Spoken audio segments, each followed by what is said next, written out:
Welcome to the Future of Life Institute podcast. My name is Gus Ducker, and I'm here with Tamay Besiroglu, who is the Associate Director of Epoch AI. Welcome, Tamay. Great to be here. Maybe start out by telling us a bit about Epoch. Sure. So Epoch AI is a research organization that works to do research, build models and data sets to inform people in policy and in government, civil society about AI and its impacts. And for people who haven't seen Epoch's charts and graphs, I highly recommend going to their website and checking it out. It's really useful stuff, and it summarizes a lot of research visually. So highly recommend it. So you're the co-author of a new report on scaling and whether scaling can continue through 2030. So let's start there. Let's perhaps tell us about how important scaling is for the performance we see in current AI models. Yeah, so scaling, I think, has been perhaps the kind of central driver of the performance gains that we've seen in AI in the past decades, so in the kind of depth and breadth of the capabilities that AI systems kind of seem to be improving along. And so you might look at kind of key modern benchmarks like NLU or GPQA, and for those, it seems quite clear that maybe the majority of the variation in performance is explained just purely by the amount of compute used in training. We have done some research about trying to estimate this more rigorously. And so I co-authored a paper that was accepted yesterday into NeurIPS about the returns to compute scaling and the contributions from algorithmic innovations in language modeling. And there we find that about 2/3 of the kind of variation in performance is due to scaling of pre-training compute. And this is performance in the kind of language modeling task next to prediction. For vision, we have done a similar work where, again, we find this kind of equal match of the contributions, this kind of roughly equal match of the contribution of scaling of training compute and kind of non-scaling innovations. And so this architecture and perhaps other things around data quality. And this is actually a fairly common picture in computer science more broadly. So there are papers about the role of algorithmic innovations and compute scaling in domains like computer chess, like linear integer programs, SAT solvers. And the kind of common picture there is that compute scaling is quite central to the performance improvements that we've seen in the past 30 years or more. And algorithmic innovations are also important, and perhaps of equal importance to compute scaling.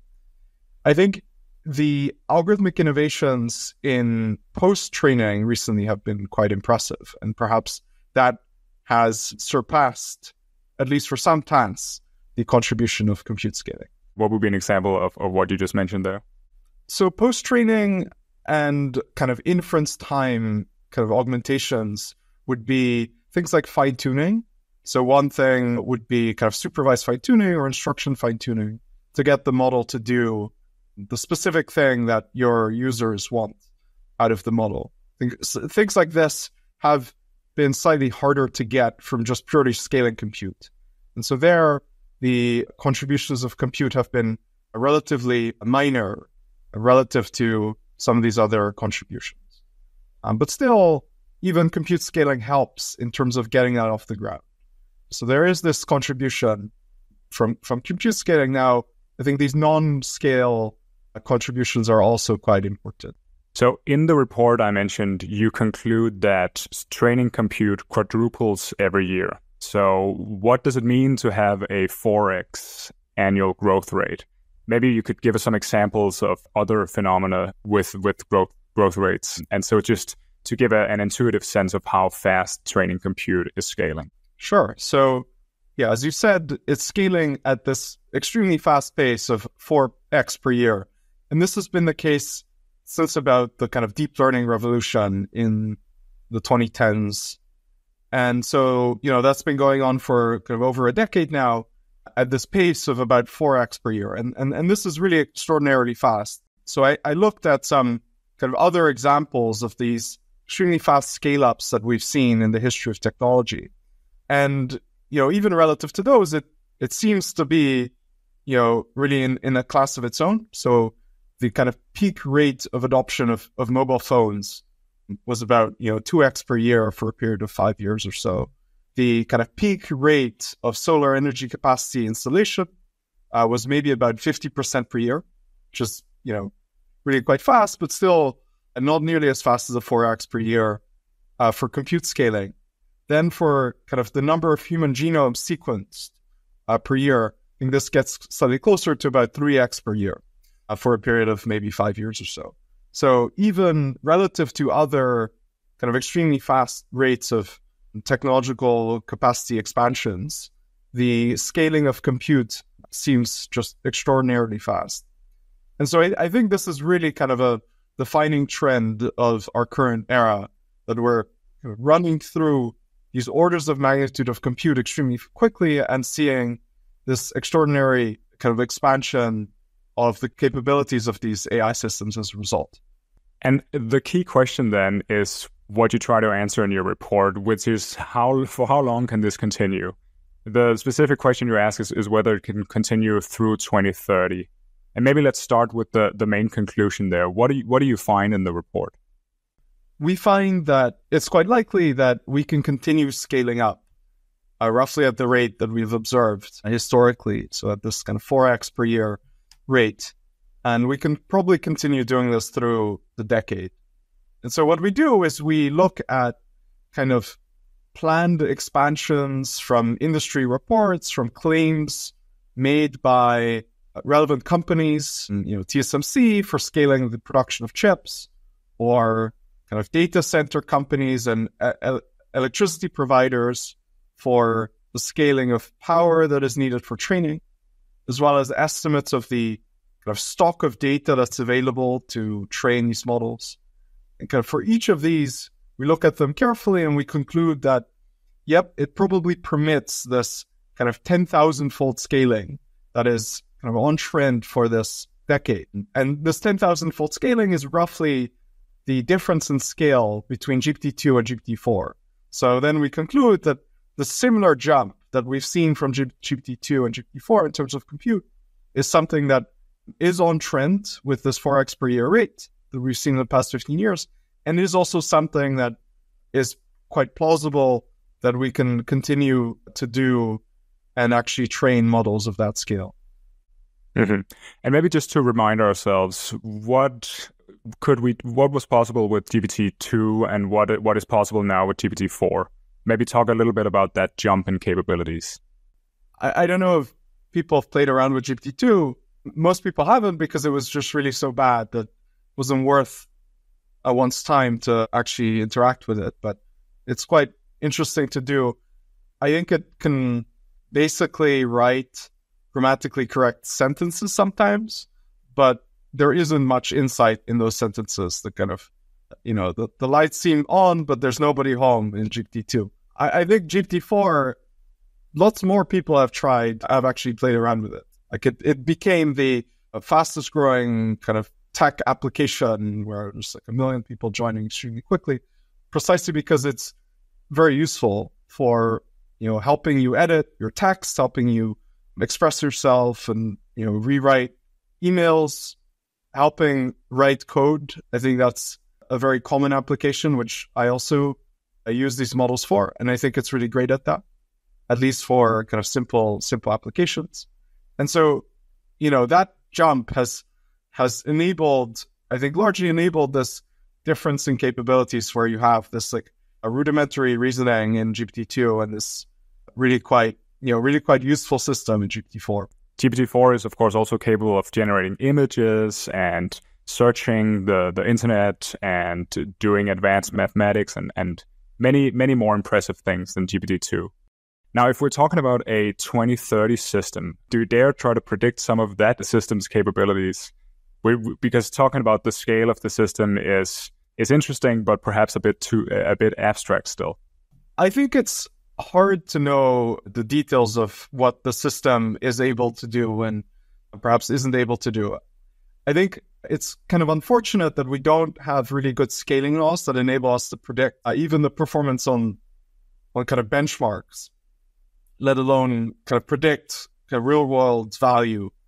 And so I think this is quite hard. Now, things I would guess that the system would have. So Jacob Steinhardt has this nice kind of analogy where he compares these kind of LLMs to kind of, interns or coworkers, where there's some time scale at which you have to give feedback and kind of engage with the outputs of the system. With current systems, every kind of input output there, you need to be involved. You need to like steer it. You have to kind of read the output and give it feedback. And, on the order of like 1 minute, you have to kind of hold its hand and tell it what to do. I think these systems, as you scale them up, become more coherent over longer horizons and are able to perform kind of longer term actions and actually, plan to do kind of things that are useful.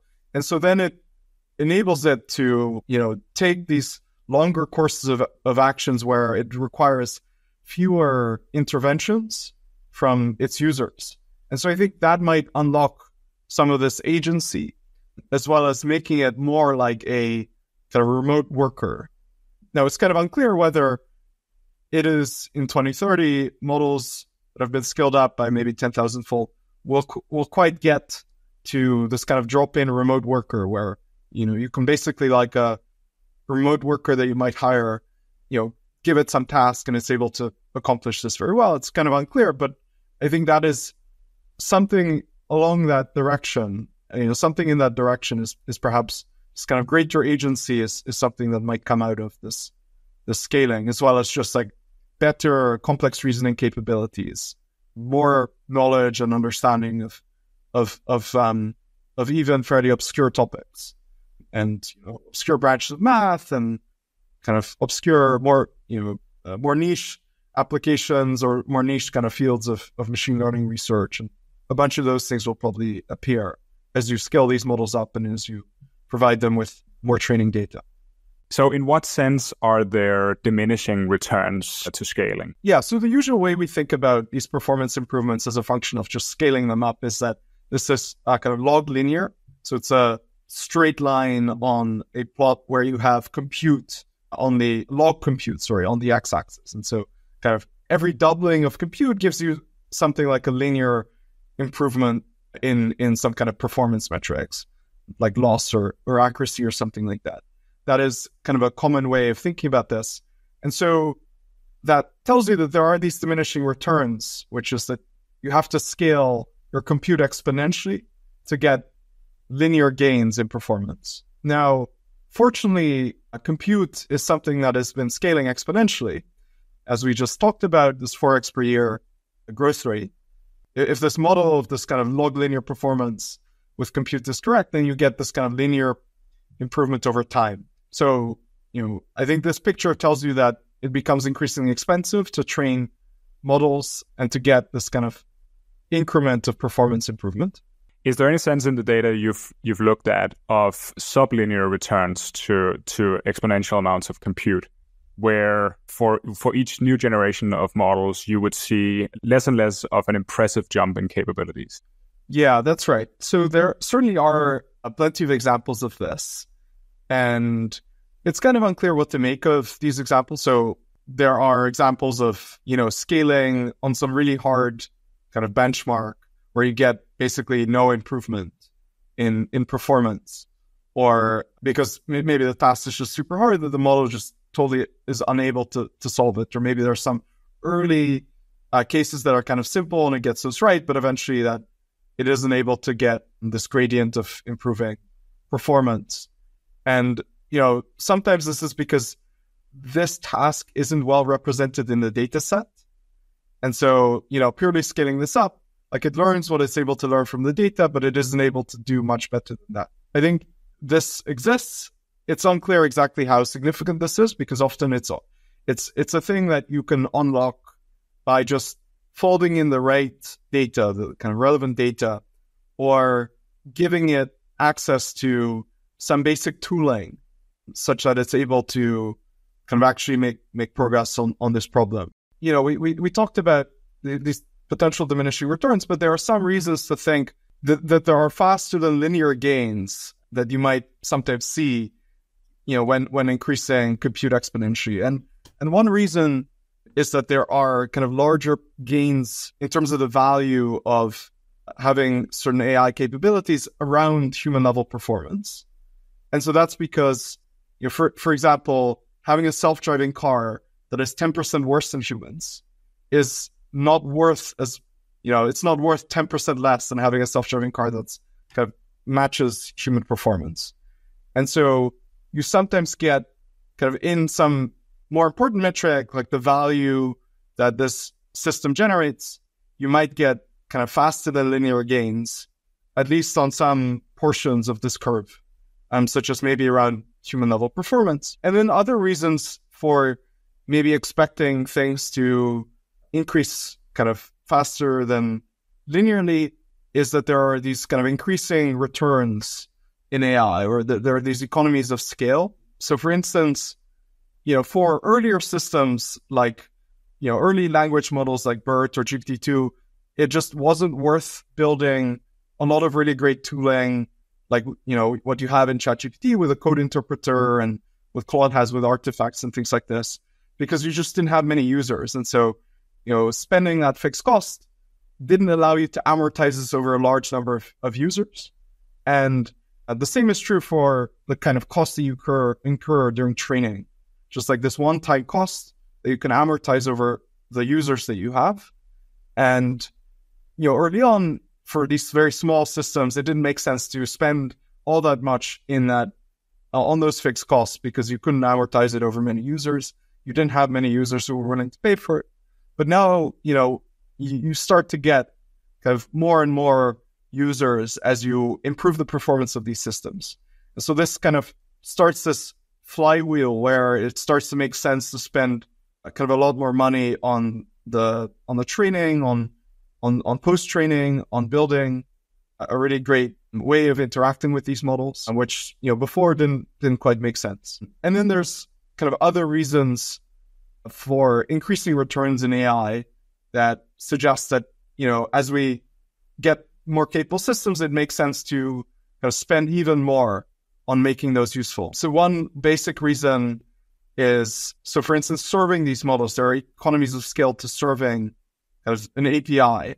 And that's because your utilization of your hardware is better if you have large batches, when you have many requests coming in simultaneously, then you can start to use your hardware much more efficiently. If you just get one every second, then you have to run many H100s, many of these expensive data center GPUs on just serving a single request. And that is just very expensive. But if you have millions, then you can start kind of using your hardware more efficiently.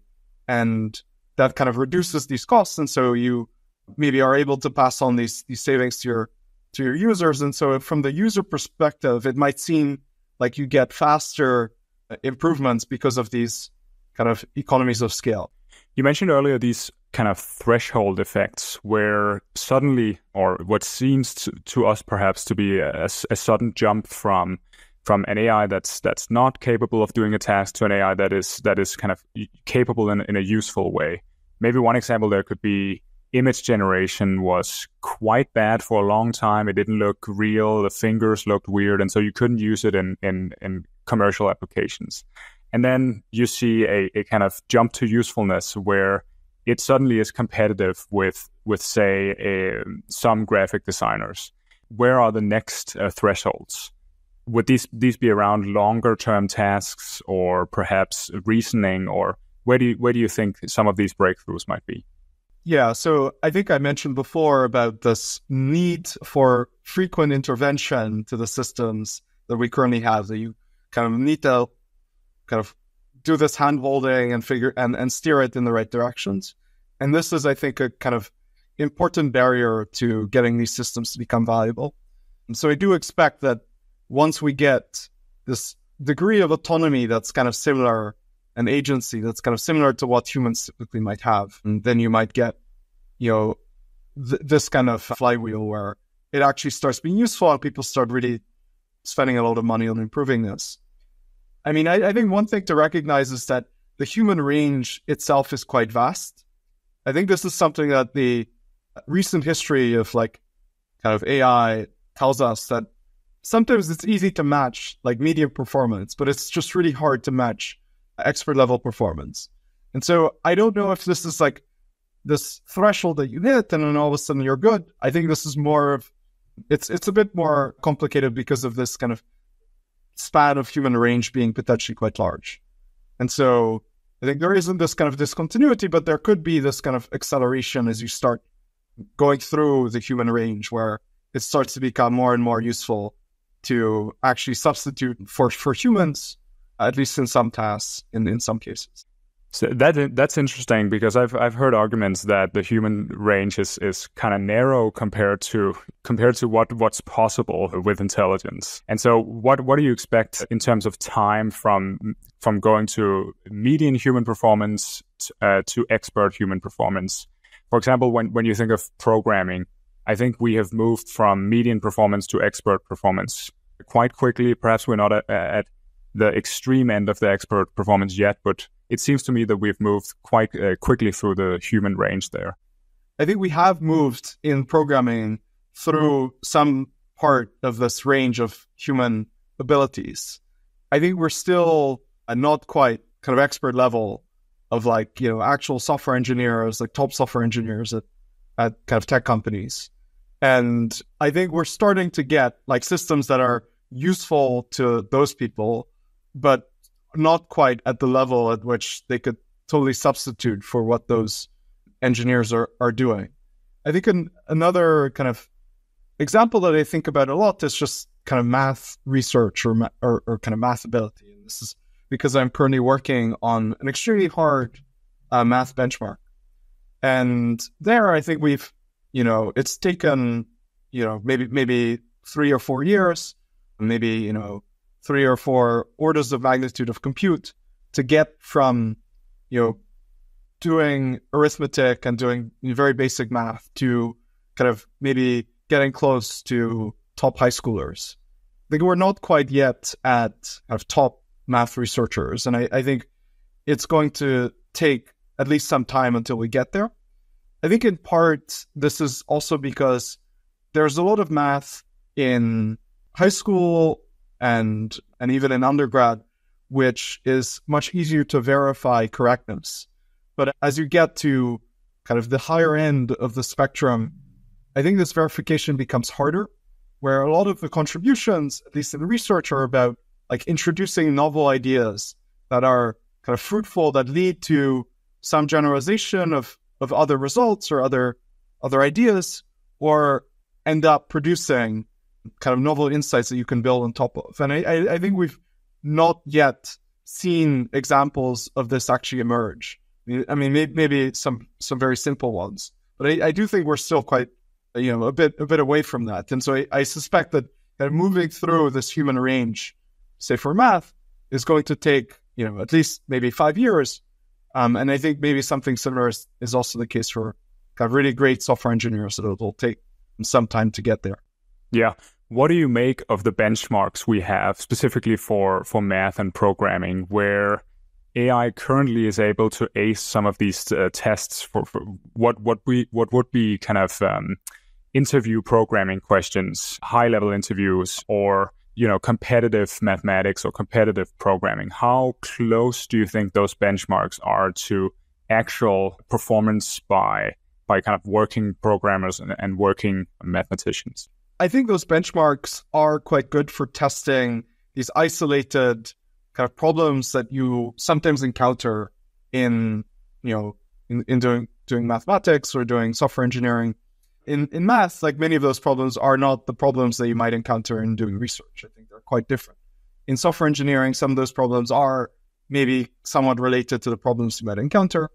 I think a key distinction is, again, this kind of time span over which these tasks are typically done in the real world, and the kind of benchmark tasks, where these benchmark tasks are these kind of isolated things that you don't need to integrate a bunch of information about the existing code base, say, that you're working with, and have to satisfy a bunch of requirements around how it fits into that and what, like, a bunch of stakeholders might care about. Like, you're just solving, like, write some script that does this particular thing without kind of integrating a bunch of additional context. And I think it's quite good at this. I think in part these tasks we've seen quite a lot of performance improvements here because verification has been fairly easy. Like, it's often possible to do unit tests, or in some of these kind of math problems, you're able to kind of get the result and plug that back into the equation and see that, yep, it satisfies, there's maybe a Diophantine equation, and you get the result. You can plug this in and confirm that, yes, this is indeed the correct answer. And in cases where it's possible to do this kind of verification, we've been able to make a lot of progress because you can use these types of verification techniques. It's also easier to generate a bunch of synthetic data that is high quality. And so we've seen kind of really good progress there. But often in the real world, problems that people encounter don't have this feature of easy verification. And perhaps for those, we've seen maybe less progress. And so, writing research papers and coming up with kind of ideas that are useful and, enable you to make progress in the future by building on those ideas. I think we've seen kind of a bunch less progress on that domain. I think in part because it's harder to do this kind of verification and check whether this is actually useful. What is the goal with the very hard math benchmark you're putting together? What do you want to accomplish with that? Do you want to capture some of this longer term thinking in a benchmark, or what's the goal here? Yeah, that's right. So this longer term thinking is important. And so the problems we have are, of this type that it takes, 10 pages or something to be able to solve the problem. And so this requires this kind of longer horizon reasoning. I think math is quite unique in the sense that it's one of the few domains of science where you have arguments, precise analytical arguments that span many pages. In extreme cases, it might span hundreds of pages to prove some result. And in many cases, you can do this verification. You can check whether the answer is correct.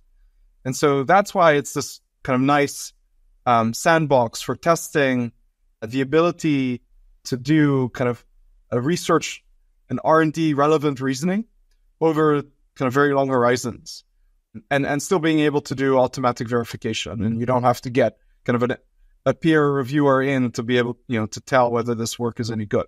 And so that's why I think math is really nice. And so you can test this kind of longer horizon ability.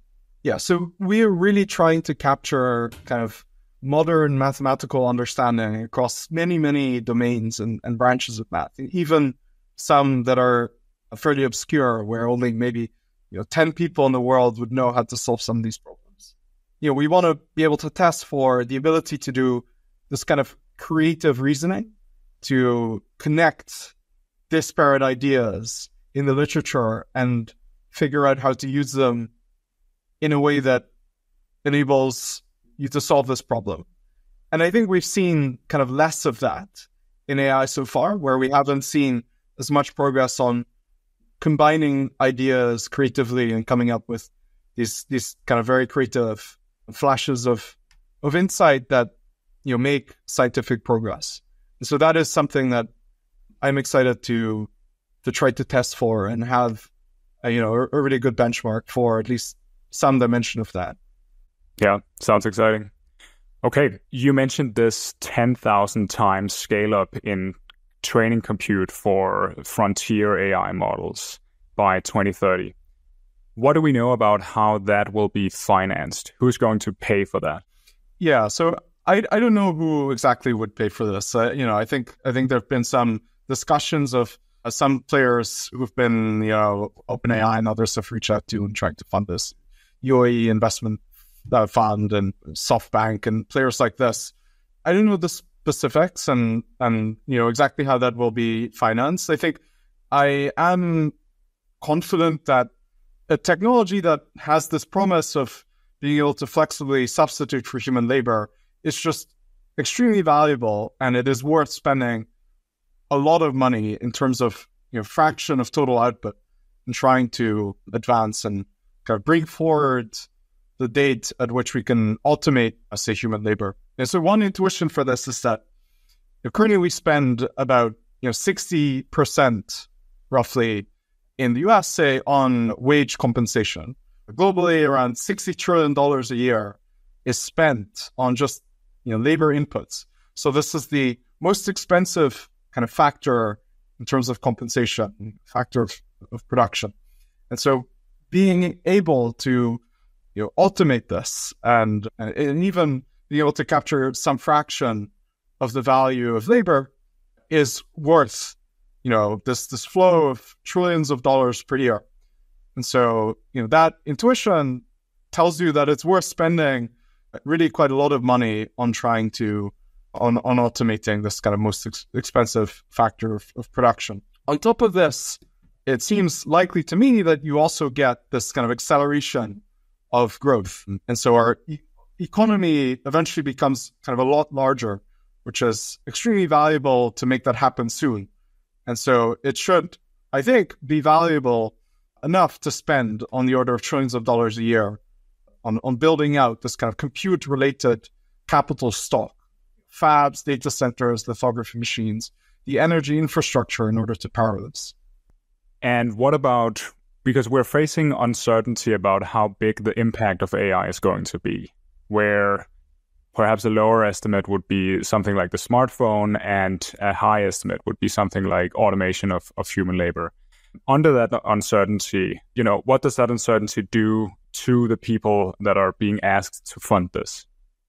Yeah, so I think that uncertainty it is quite rough in terms of actually getting, in fact, it's something that, TSMC and others have expressed concerns around exactly if they scale things up, will they get their money's worth? Will they be able to sell these chips? And so I do think this uncertainty is this kind of blocker right now. No, I think it probably shouldn't be nearly as much as it is. I do think that the value proposition is just really great.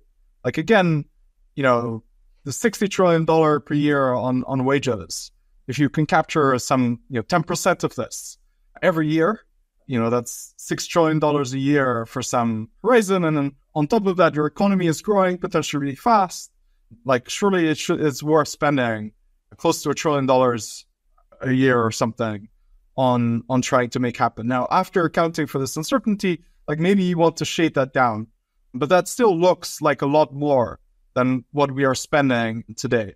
So just kind of in the kind of expected value calculation suggests that even with kind of a lot of uncertainty, it should be worth spending a lot of money on.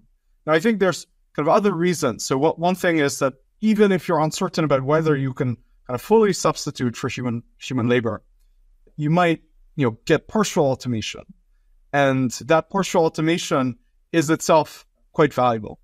And so already, OpenAI and others are making kind of billions of dollars in revenue if they're able to automate some fraction, not quite 100%, but some fraction short of that. I think that is still going to be worth maybe on the order of trillions of dollars. And so even without being certain that you're able to fully automate everything, it's worth doing just on an expected value calculation. The other thing is that it is also extremely valuable to resolve this uncertainty. There's a lot of value of information, and you get a lot of information by doing your next, scale up and expanding your infrastructure for handling that scale up. And so resolving this uncertainty soon is going to be really valuable, because maybe doing the next training run tells you that, oh, actually, this looks a lot easier than maybe people expected. And if that's the case, then it would be extremely valuable to know, because that would enable us to get to this kind of goal of having AI that flexibly substitutes for human labor much more quickly, which would be extremely valuable. And so this value of information consideration suggests that itself is also really quite useful. So how much would you say social factors matter? Where by social factors, I mean for each new generation of models, investors are looking at that model and kind of judging how impressive it is, and then thinking about whether they want to finance the next generation of models. So how much is future investment dependent on each new generation of models? I think this has been important in actually justifying the next round of spending to support this further scale up. So, I think the timing of these fundraisers are often around when these models come out. So we've recently seen this closing of this round, which happened in the same couple of weeks as the latest system from OpenAI that came out. So they kind of secured this round just about then. I think accounts of the CEOs of some of these hyperscalers suggest that, yes, these demonstrations have been really quite important. I think maybe there's too much paying attention to some of these demonstrations and maybe not enough to just purely looking at the body of research that has validated some of these ideas around scaling. So I think there's maybe kind of too much attention being paid to the details of the capabilities of these systems that are being launched and precisely how many customers they're able to serve and how much revenue they're able to generate. I think the real prize here is being able to build a system that flexibly substitutes for human labor. And we should kind of keep our eye on this prize and kind of not get too distracted by whether we're able to package this nice kind of business enterprise product. Now, maybe this gives us some insight into how successful kind of deep learning is, but I think the kind of research that we have is, the kind of papers on scaling laws and other things are maybe kind of more important for giving us an indication about how good these systems are that, we're currently building and the techniques that we have for building them. I wonder how much these CEOs of the hyperscalers will be allowed by their investors to invest before they see kind of solid returns. One example here might be Meta. And Meta invested a lot of money in trying to build out the metaverse. And there was at least some rumors of investors losing confidence along the way. This might be an analogous situation to what is promised by the CEOs of OpenAI and Anthropic and DeepMind for what's coming in the future. For how long do you think investors will be satisfied with spending a lot of money until they see great returns? All right. So first of all, this friction around investors being kind of uncertain and hesitant has been quite important. So one particular case is with TSMC, which has been dragging its feet on kind of expanding chip production because it's kind of unsure whether AI will continue growing at the rate it has in the past. And so without receiving kind of advanced market commitments where someone is promising to buy the output of new fabs, it's been somewhat reluctant to build out kind of enough fabs to support the kind of projected scaling that kind of happens. And there's some rumors where Sam Altman has asked for a bunch more production, and they've apparently been reluctant to kind of get on board with that. And so I think there's this kind of dragging of its feet that TSMC is doing. I think the more efficient allocation would probably involve a lot more spending and a lot more kind of production of chips and related infrastructure right now. I expect that we will have these extremely large training runs and kind of a lot of compute that is going to be needed. And it is kind of inefficient for that scaling to happen exactly when you need it. You ideally want to scale this up kind of beforehand because there are these kind of premiums that you otherwise have to pay, where if you kind of very suddenly want to expand your chip production, then you have to pay this large premium on making that happen. The more efficient way of doing this would be to kind of more smoothly ramp up production of chips and kind of other capital stock, like the energy infrastructure, the lithography machines, and other things. So I think in order to avoid this large adjustment cost, it makes more sense to do this initial kind of expanded scaling, even well in advance of when AI generates a lot of value. And that's because you want to kind of avoid, it's not possible to perfectly time this. you have to kind of prepare your supply chain ahead of time. An analogy for this is something like space colonization. In order to achieve like very successful space colonization, you might want to get really good at landing on the moon or something like that. Not because you care about landing on the moon, but because it kind of helps you flex those muscles.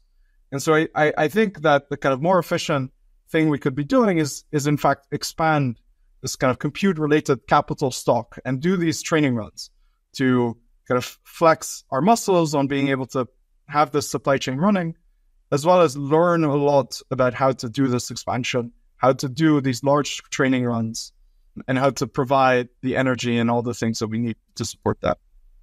Yeah, could you elaborate on why we need this kind of slow build up and why this mistiming between investment and return is actually economically rational? Why is it that if we were to build up the compute we need closer to the time that it would generate a massive return, we would have to pay premiums? Yeah, so the reason for this is that it takes time for these fabs to be built. It takes on average maybe 2 years to build a fab, and you can speed this up by kind of spending more money on, paying everyone a premium to get people to work longer, pay people to drop out of related jobs and join, TSMC or ASML or OpenAI or whatever, or, pay for these very large kind of advanced market commitments and incur a bunch of risks this way. And this all comes with this premium that it's harder to finance, that it's, you have to just pay for these types of adjustment costs. And this kind of is inefficient because you could kind of avoid this by spending things earlier. By, investors, shouldn't want to be caught, out of the blue and suddenly realize that AI is going to be a big deal and suddenly have this frenzy of investment. Instead, the better thing would be for this investment to kind of ramp up much more gradually. And that means that, like, if you think that this investment will eventually happen, that you eventually will get, $1 trillion training runs or whatever, then it makes sense for quite, a lot of this spending already to be happening. And, we aren't seeing the spending. And so I think there is this frenzy that might happen later where, people will be disappointed that they didn't, invest in this sooner because it turned out to be very valuable. I think there's already some of this like updating that's happened where if you look at valuations of NVIDIA, like this is way beyond what people expected before, only a couple of years ago. And so I think there is already this kind of, this updating, this quite substantial updating that has happened. And I suspect more of this will kind of happen in the future. Do you think the buildup of the internet is a good analogy here? I'm thinking about there was a lot of investment in the late 90s in building up internet infrastructure, kind of before there was a lot of revenue to be generated by the internet. And then you have the dot-com bust, and then afterwards the internet turns out to be a really economically valuable kind of part of the economy. Do you foresee something similar for AI? Is this a good analogy? The analogy of the internet is probably not a great analogy because like AI just fundamentally seems like a much bigger deal because it promises this ability to flexibly substitute for human labor, which is like this very important input into a kind of most economic production. And I think there's been very few of these technologies, like the computer or the internet or what have you, that where there is like this good reason to expect that you get this kind of growth acceleration or something. And so there isn't this very good reason that one would have had at the time to expect that the internet would have been like an extremely large deal that I think we do have with AI today. So I think the spending that we will do for AI eventually will kind of far outstrip the spending that it would have made sense to do for the internet, for infrastructure there. So for the internet, the fact that we did have this infrastructure investment that was front-loaded, that occurred before the internet generated this kind of massive value, suggests that for AI, we might also have this kind of investment that proceeds when a lot of revenue is generated. And this, I think, will predictably result in people pointing out and being kind of mystified by the fact that we're spending more than AI is currently generating, which is a common talking point among VCs. And I think the kind of response to that is that this investment is in large part made in the belief that AI in the future will generate this large payoff, not that kind of current systems necessarily will generate a lot of value. And so there might be this kind of massive mismatch between this value generation and the investment that we might see. Okay, so we talked about how compute is the main driver of increasing AI capabilities, but we also have data as a factor. We also have software or algorithms as a factor. Maybe you can describe how the process works. What is the relative importance of compute, of software, and of data? Yeah, so I think compute has been a very important driver of the performance improvements and the kind of depth and breadth of capabilities that we've seen emerge in AI. So we have, done some research on this topic and found that in, large language models for this kind of language model, next token prediction task, we've seen this kind of 2/3 of the contributions being from the scaling of compute, and then maybe 1/3 being other contributions. So these non-scale innovations, which involve maybe improvements in the architecture, insights about how to efficiently use this compute and scale your model and scale the data set. So these are things like scaling laws for, scaling your parameter counts and the number of tokens that you're using to train, as well as kind of scaling other things, vocabulary or other parts of your model. And then there are improvements in the data quality. I think this has been also really quite important, especially for things like complex reasoning tasks and being able to do really well on, specific tasks like following instructions. So this kind of instruction data has been extremely valuable for that. In computer vision, it seems kind of similar. So we had this paper where we looked at computer vision and we found that there's kind of roughly this equal split of the contribution of compute scaling and kind of algorithmic innovations. I think this is something that is a common pattern in computer science. So there have been quite a few papers on the value of scaling of getting better hardware and the value of better software in domains like linear integer programs or SAT solvers or chess engines and so on.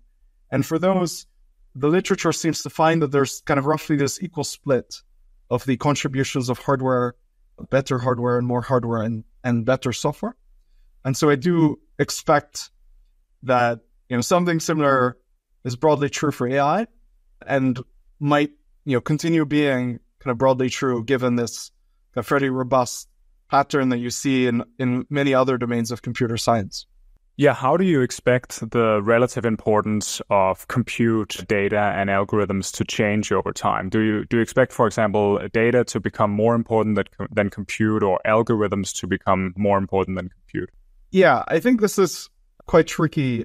I think for many specific tasks, it might well be the case that, data is by far the most important factor for advancing certain capabilities.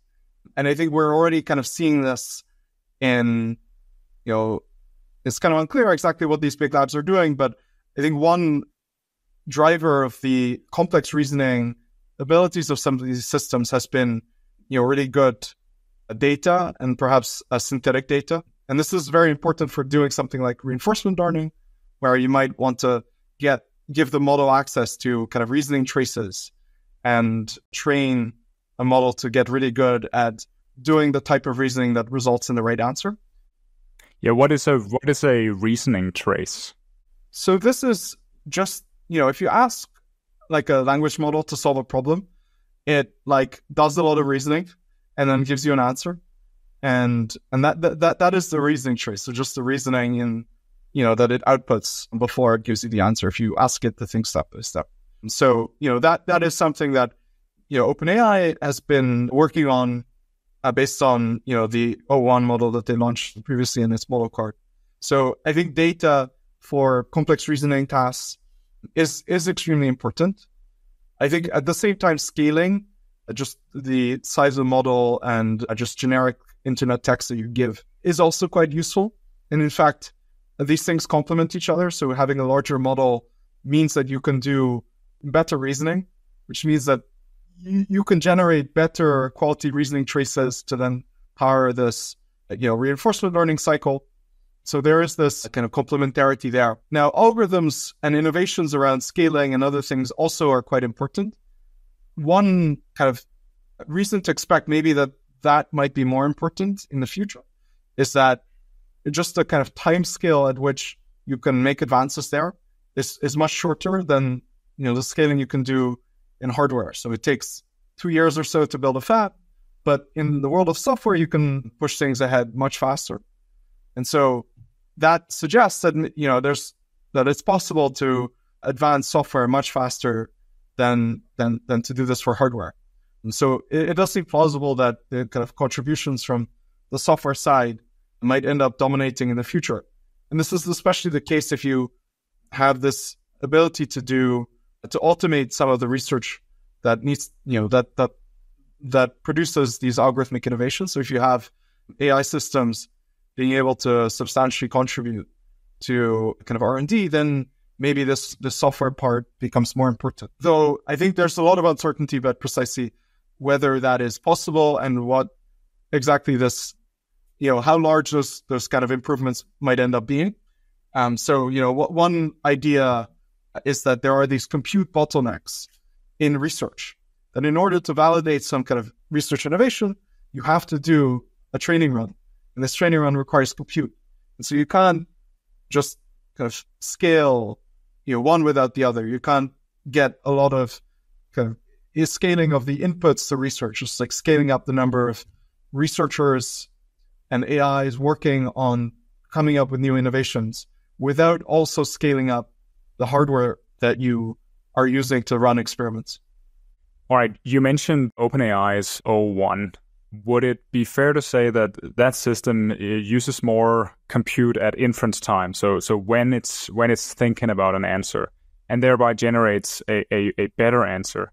And maybe are there some, does this indicate that there might be some scaling laws or the equivalence of scaling laws for inference time compute, similar to those we see for training compute? Yeah, so there are scaling laws for inference compute, and these have been around for some time. It's at some level somewhat surprising that it has taken this long for OpenAI to kind of implement something like this. Andy Jones, who's a researcher at Anthropic, many years ago had this really nice paper where he showed these scaling laws for the game of Hex for scaling inference. And he showed that you can trade off inference and training compute. You can spend less training compute, but more inference compute and get the same performance as a model with more training compute with less inference compute. And so there's this trade-off where you can have a larger model that is slower and more expensive to run, being matched by a kind of smaller model that is just run for longer, where maybe it does more reasoning, or you sample from it more times and do some aggregation. So there are these scaling laws for inference, and you can do this kind of trade-off. We had written about this in 2022 at Epoch, and we kind of made this prediction in our work where we said, it seems plausible that you can scale up inference and get the equivalent performance boost of 1 to 2 orders of magnitude of training compute with language models. And someone pointed out recently that, this aged fairly well given some of this O1 stuff. So what are the limits to using more inference time compute? Why can't I ask ChatGPT to think for 5 hours and get an amazing answer, amazingly high quality answer? So there was this funny Twitter poll that was, went viral on Twitter, which asked the question, if you had infinite time, would you be able to beat Garry Kasparov playing chess? And a lot of people in AI tweeted about this, including Demis Hassabis. And Demis said that the answer was no, that the average person just wouldn't be able to beat Garry Kasparov in chess, even with infinite time, because there's just no amount of inference scaling. You can think of having more time as scaling the inference budget that you give to a brain. And there's just no amount of scaling that gets you the same improvement in performance that, something like better pre-training does. Like having this brain that's just much better at doing this task that Garry Kasparov has for chess. There's no kind of getting a worse brain for chess as scaled up with inference compute to get it to perform at the same level. And I think the intuition here is quite right, though I disagree with the answer. There's like a kind of simple way of solving this, which is you just repeat the chess moves to Garry Kasparov each time. So you play one move, you respond, you resign, and then you play, you switch sides and you play exactly it. Gary's responds back. And so you could solve this, but that's besides the point. The point is that I think this intuition that there's a limit to the value of scaling inference compute is quite accurate. And we do see this in, examples for math. And someone at Skill AI had reproduced some of the inference scaling laws that OpenAI showed, where there was this kind of plateauing that giving infinite time is just not gonna, there's some point at which it plateaus, such that even though it might be increasing, it's not going to get you kind of all the way there. It's going to get really expensive and maybe not give you much in terms of improvement. And I think part of this is because for some of these tasks we don't have perfect verification. So if you had some oracle that tells you whether the answer is correct, then you can just scale up the number of samples extremely, to extremely large numbers, and you can continue getting kind of some increment in performance. But without that, I think it becomes a lot harder and you start to hit these diminishing returns. And so we kind of, in this paper, so we wrote something about this at Epoch, and we had done some estimates about the kind of span of this trade-off. And we summarized some evidence, and there we estimated that you could get maybe 2 orders of magnitude of equivalence in training compute. So you can scale up your inference by some large amount, and that gives you maybe at most 2 orders of magnitude of training compute equivalent. But that is quite significant, right? Because 2 orders of magnitude of training compute could be incredibly expensive. And if you can replace that by spending more compute at inference time, then that might be a massive cost saving. Indeed. I think the spending on inference compute is kind of too little, such that it makes sense to spend more on inference compute. There's a related blog post that we wrote recently where we made this point that the optimal amount of inference compute spending should be roughly half, or should be roughly equivalent to the amount of training compute you're spending. It depends on precisely the kind of slope of this trade-off, but the basic intuition is that if you spend kind of 99% of your budget on training compute and 1% on inference compute, you can double the amount of inference compute you're spending very cheaply and get a pretty substantial performance improvement. And this doubling is very cheap because it's only 1%, right? And so it doesn't make sense for this allocation to be very lopsided, because then there's kind of a reallocation you can make that keeps your overall budget the same, but gives you just better performance, or allows you to achieve the same level of performance, but with a smaller compute budget. And so we kind of made this point that you should expect inference and training compute spending to be on the same order, because of this ability to trade these two things off against each other. Yeah. When we have the next generation of models, say GPT-5, will it then make sense to spend more inference compute running those models on questions because they simply have more kind of raw intelligence, and so they can it's worth it in terms of the performance and the output to have them think for longer?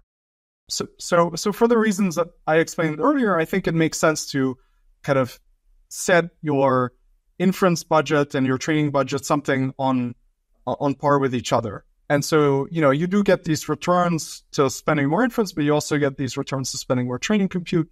I think the kind of ratio between these two gets determined by this kind of slope of this kind of trade-off between inference and training compute. And there's a question of whether, if you scale your model up, whether this kind of slope changes, like whether kind of inference compute becomes relatively more valuable than training compute.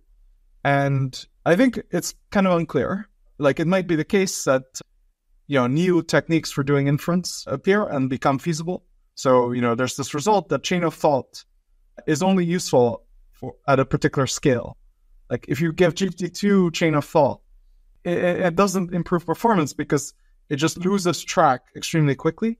And it just doesn't have the long context reasoning ability to make use of this. Whereas GPT-4, certainly can make use of chain of thought, and that improves performance. So maybe you unlock these new techniques for using inference more efficiently that increase the returns to doing more inference. And that might result in slightly more inference spending. But again, I think it doesn't make sense for these allocations to be imbalanced, because when they are, then it starts to become fairly cheap to increase the one that is smaller. And you can often get, performance improvements that way.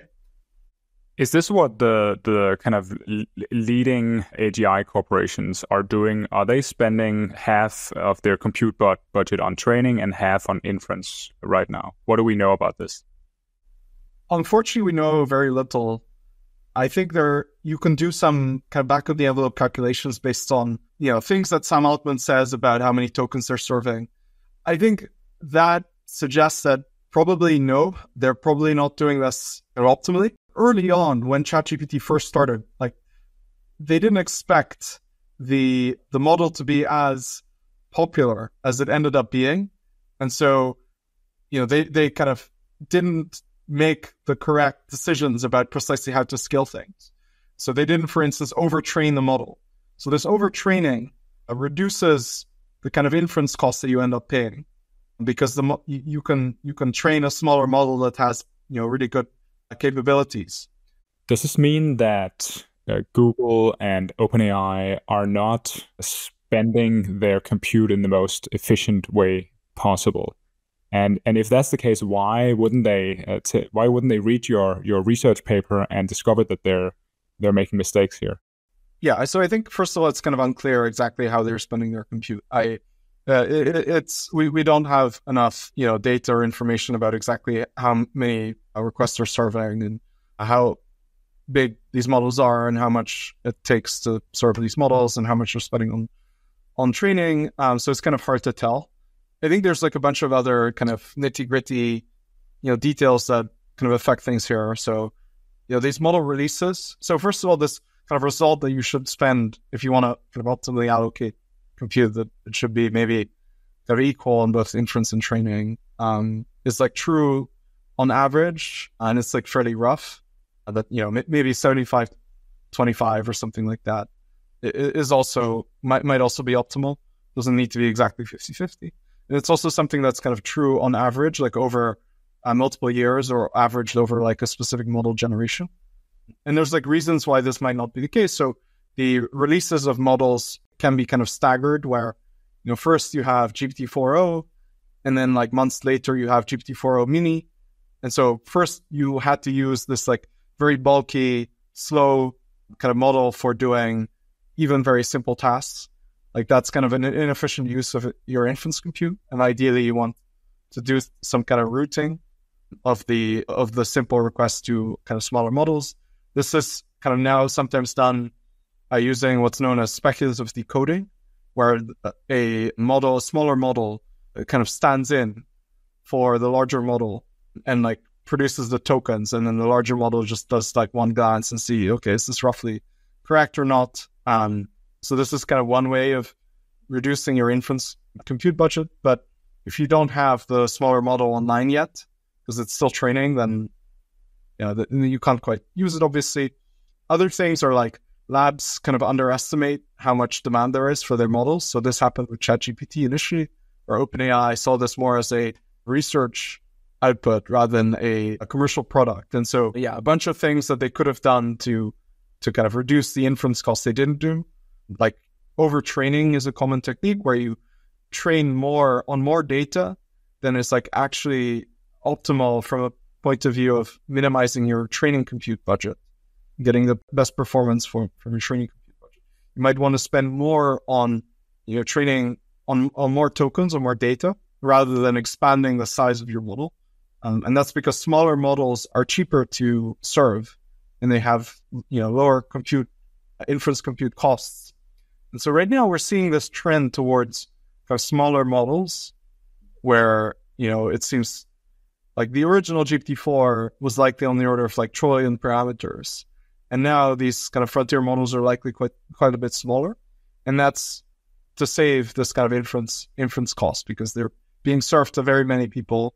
The other thing is that, training costs is kind of front loaded, that you pay this kind of initially and then you serve the model for a long time. And so over that training period, you're going to be spending kind of most of your compute on training rather than on inference. But then once training is done, you're going to be spending it on inference. And so there's this front loading, back loading of training and inference.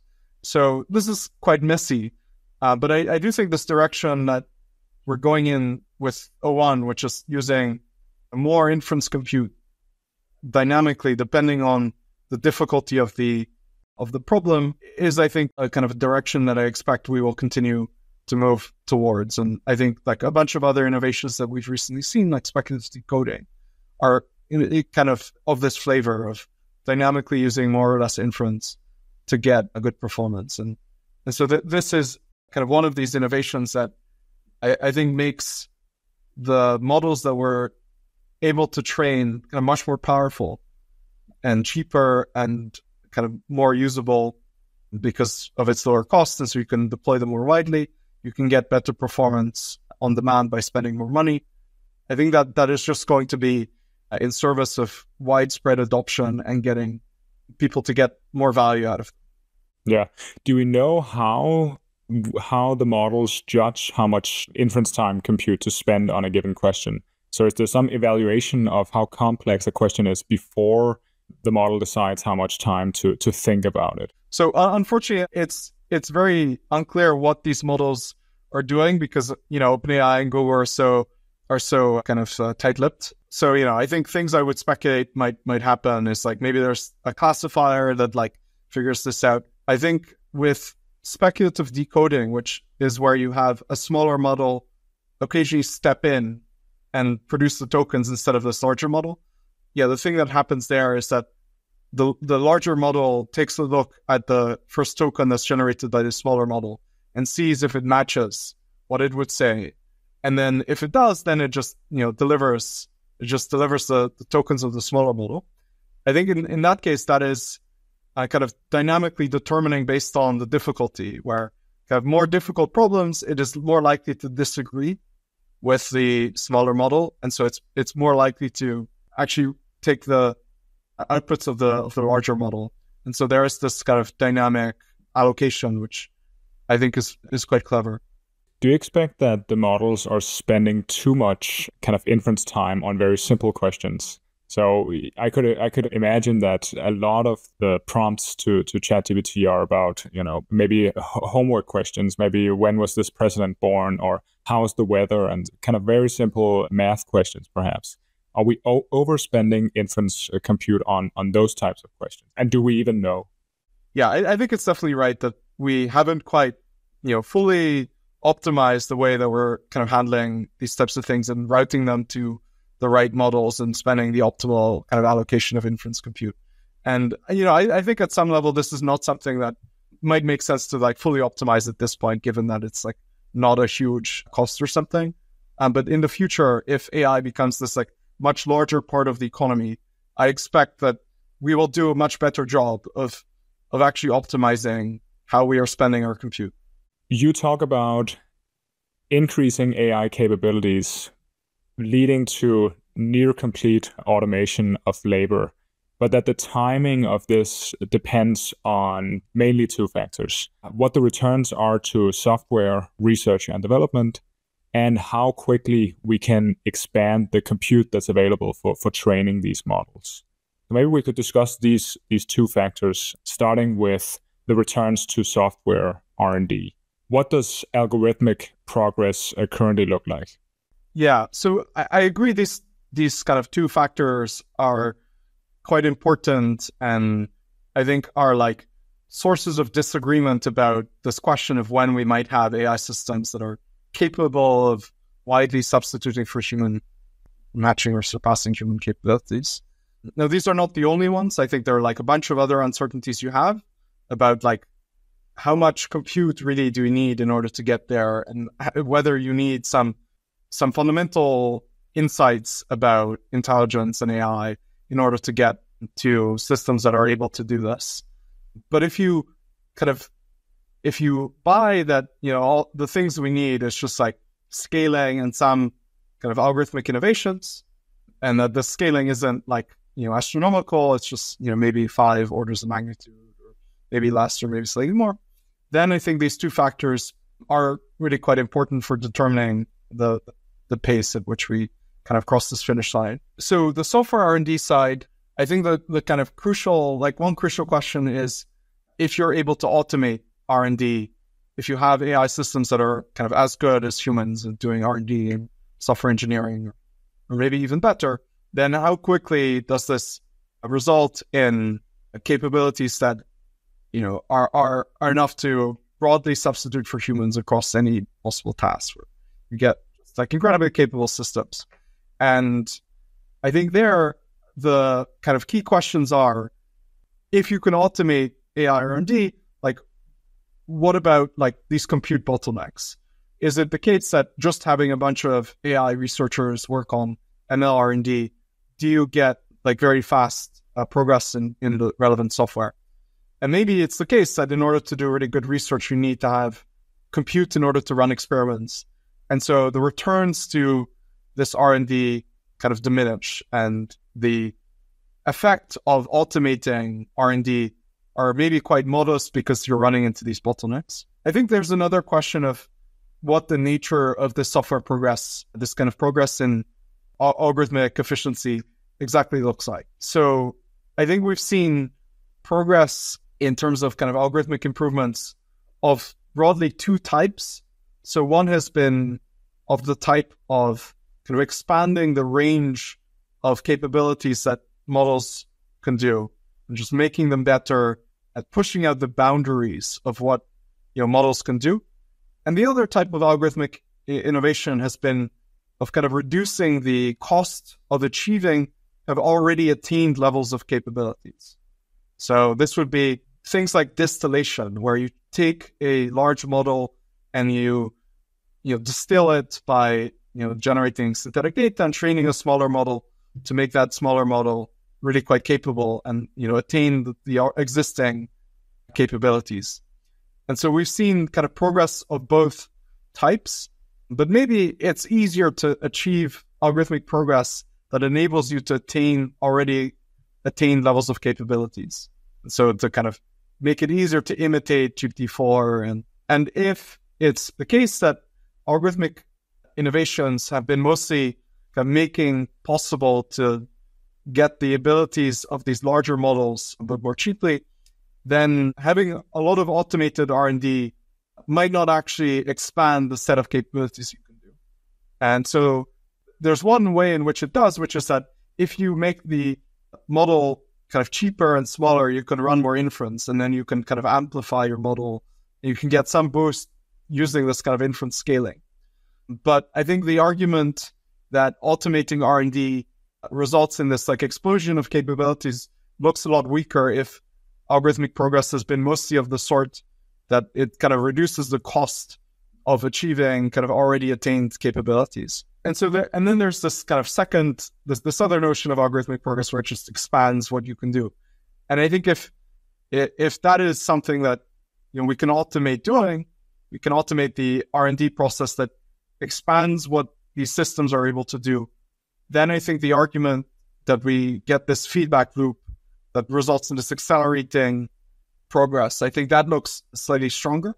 And so there's this kind of question about what the nature of algorithmic progress really is. I think one reason to expect that, algorithmic innovations have been a lot about reducing the costs of attaining existing capabilities is because, if you look at something like Llama 3.1, it actually looks quite similar to GPT-2.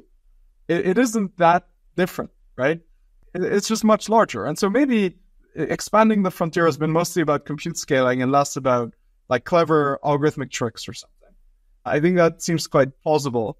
at the same time, you now have like 8 billion or 1 billion parameter models that match the performance of kind of 100 billion parameter models that we had. And years ago, like GPT-3 was, 175 billion parameters. We now have billion parameter models that get basically the same performance. And so it seems like we're making a lot more progress on reducing costs, but not really expanding what we can do. Because Llama 3.1 looks pretty similar to GPT-2, and yet it's pretty close to GPT-4 and what like labs are doing.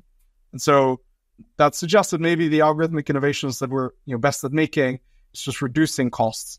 And that is, I think, less likely to give rise to this kind of accelerating flywheel of like automated R&D, giving you better systems that are more capable, which enables you to make even more progress and get this kind of accelerating in capabilities. I think this question of whether we can automate R&D is quite important for some other strategic and governance related questions. So for one is related to how much automation we should expect to see before we get very capable AI systems. If it turns out that automating R&D works really well and we get just like much better systems by spending our compute budgets on, AI systems working on improving kind of AI research and producing innovations, OpenAI and other labs might decide that that's the best use of their compute budgets, that they should just spend their resources on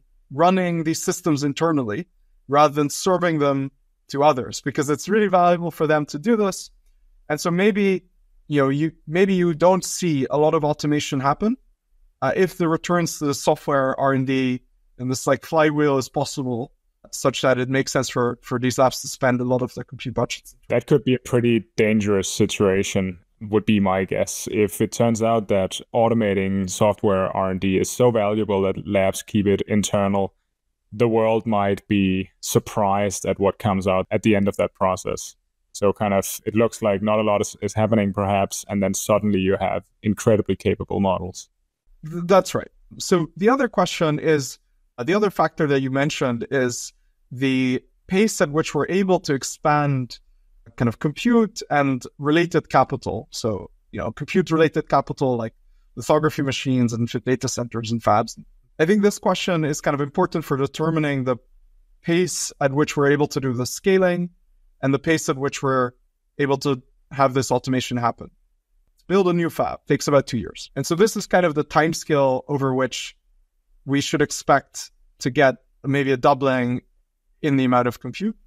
And so this is like, fairly slow compared to the rate at which we're currently scaling training compute, which is a doubling every 6 months. And so maybe it's not possible to expand the amount of compute and the data centers and other things at the rate at which, things are currently being scaled up. And so we might expect things to slow down as like most fabs are running to produce AI chips. And at that point, we might get a tapering of the rate at which we're doing scaling. And so that might slow down the rate at which we're seeing advances and other things.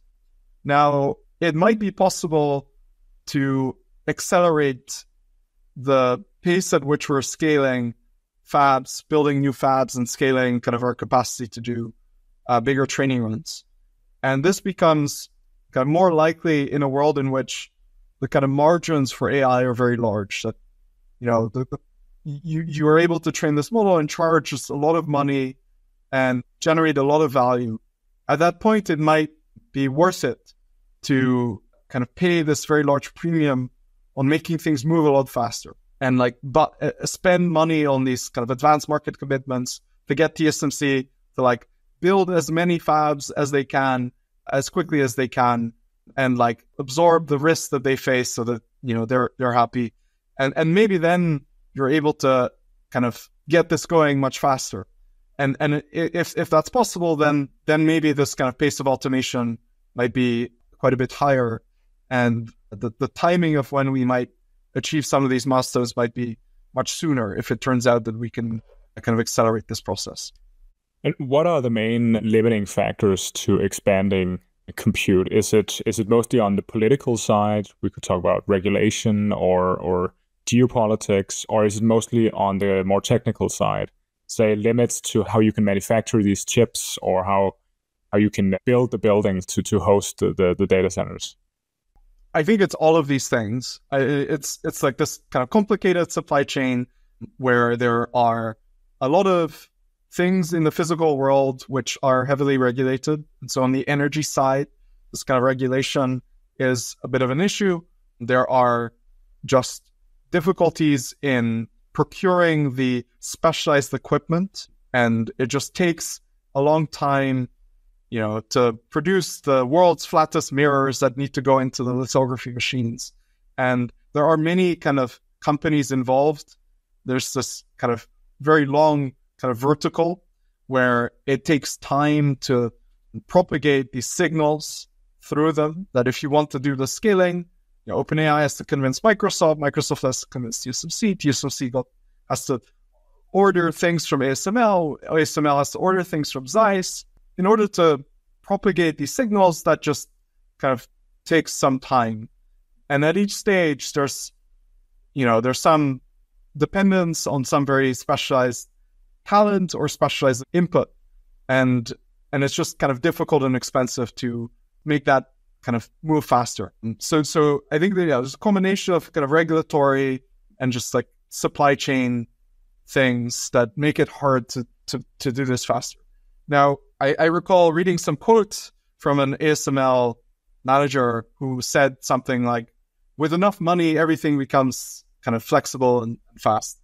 And so I do think that, money is this kind of very important driver of the pace. And so I think if you have these much higher margins, if you're able to say, we'll spend just like 10 times cost on making this happen or whatever, then I think that is not something that is currently done. And so that might push the needle and making things move a lot faster. And, I think once you have the software, once you have like really good AI architecture and training data and so on, and you have this model, you have these weights, and the weights, you only need to run them on the hardware, and you can generate human wages. There are human levels, so you can generate, $100,000 a year, maybe more, and all you need is just like the chip to run it, and then you can spend a lot of money, way more than we do today, on procuring those chips.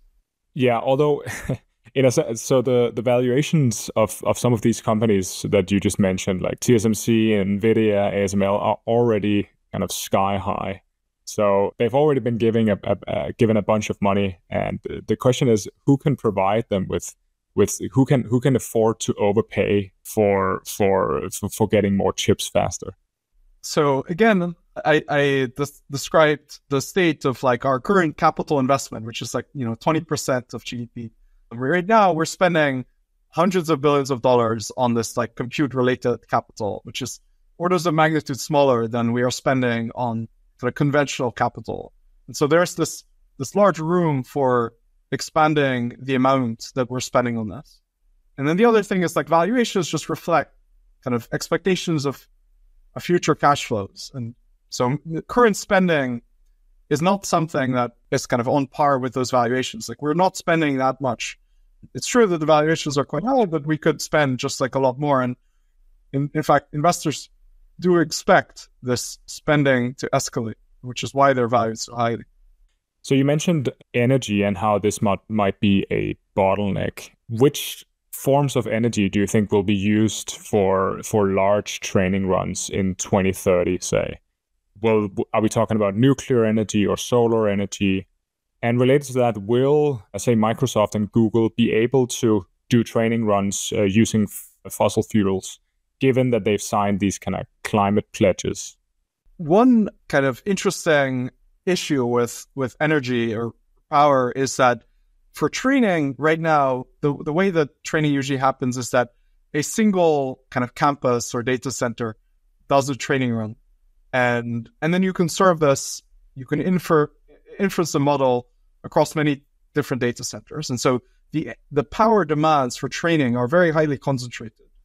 And this makes it run into these bottlenecks much more quickly, because there's only so much power you can get in Northern Virginia at a specific data center. And so that's why there's this kind of struggle, and companies are figuring out, can we get contracts with solar farms and nuclear power plants. And there's this kind of 3-mile island there's plans for reopening it, for powering data centers. One thing you can do is you can geographically distribute your training. You can distribute your training where you involve a data center in Northern Virginia, a data center in Pennsylvania, and in many other places. And then you can effectively kind of distribute the power that you need in order to train a model and tap into more energy sources. And, in this report about can we scale through 2030, we kind of worked out that, yes, indeed, you can do this geographic distribution of your training run. Now, it requires running a lot of fiber optic cables, but, that's something AT&T and other people kind of do. And, we have fiber optic cables across kind of oceans. And so, running fiber optic cables is certainly something that is feasible to do. And that already kind of reduces, that kind of gets you more breathing room and enables you to tap into more energy infrastructure. And so, even without building a lot of energy infrastructure, I suspect that you can already do quite a bit of scaling. A model that's like 10,000 times more greater than GPT-4 that is kind of on trend for 2030, that's about, 5 gigawatts or something. In the US, the total installed capacity is about 1,000 gigawatts. This is 0.5%. It's like quite a lot, but in some sense, if it's like the most important industrial technology or whatever, then I think this seems well justified. In order to get much beyond that, you do start to want to kind of expand your power production. And I think things like natural gas and solar and other things all seem kind of reasonable. I do think this like these climate pledges are a little tricky. And so maybe there's this like regret that these companies might have for signing them because they didn't quite anticipate that they would have this much demand for the energy for running these training runs. And so, I think it's possible that they weasel themselves out, or they just kind of tried to scale up nuclear and solar and other things as much as possible. Natural gas seems like something that would be a really quite like maybe easier to do and has fewer issues around intermittency and so on. And so maybe scaling that up is something we can expect to see. And I know some people who are kind of more excited about natural gas specifically. So like Leopold Aschenbrenner is kind of more excited about natural gas as a way of powering this. But yeah, there is this kind of climate commitment, a thing that kind of binds these companies at least a little bit. There may be ways of weaseling out of that. All right. As a final question, we've been talking quite casually about perhaps getting to models that are competitive with human labor within the next, say, six years. How do you think, and this is a broad question, of course, how do you think society will handle something like that? Well, one thing to say is that I'm really quite uncertain about both the question of whether in the next 5 or 10 years we will get such systems that are broadly able to substitute for humans. I think I have a fair amount of uncertainty about that, so I don't think this is something that's sure to happen. I'm also quite uncertain about what the precise response, like if this were to happen, what exactly the effects on society would be. I have some guesses about what happens to kind of wages. I think there will be, in some cases, much higher wages, and then there will be kind of a lot of displacement. I think there are kind of these costs associated with this transition and labor displacement. There's also a lot of value that's generated. Like AI just has this ability to boost our wealth and technology, and that is just extremely valuable.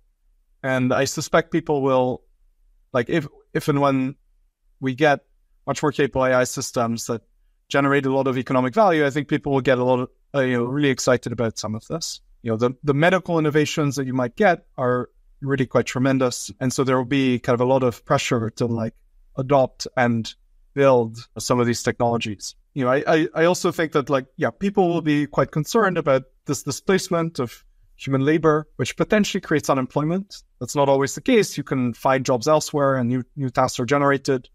And so there's going to be a lot of upheaval and movement, and people will have a lot of concerns around this. There's also this concern around kind of disempowerment of humans and humans having kind of less control and oversight and things like this. And, I think some of those concerns are also valid. And I suspect that there will be this kind of societal response that is driven by some of these concerns around empowerment, control, oversight. I think it's worth thinking a lot more about precisely how this is going to be handled, which is kind of precisely why I'm kind of working on this and why, we founded Epoch to improve and inform these discussions and the kind of policy that ends up responding to, what's happening in AI and what will continue happening and the effects that this will have. Tamay, thanks for talking with me. It's been really interesting. Great to chat.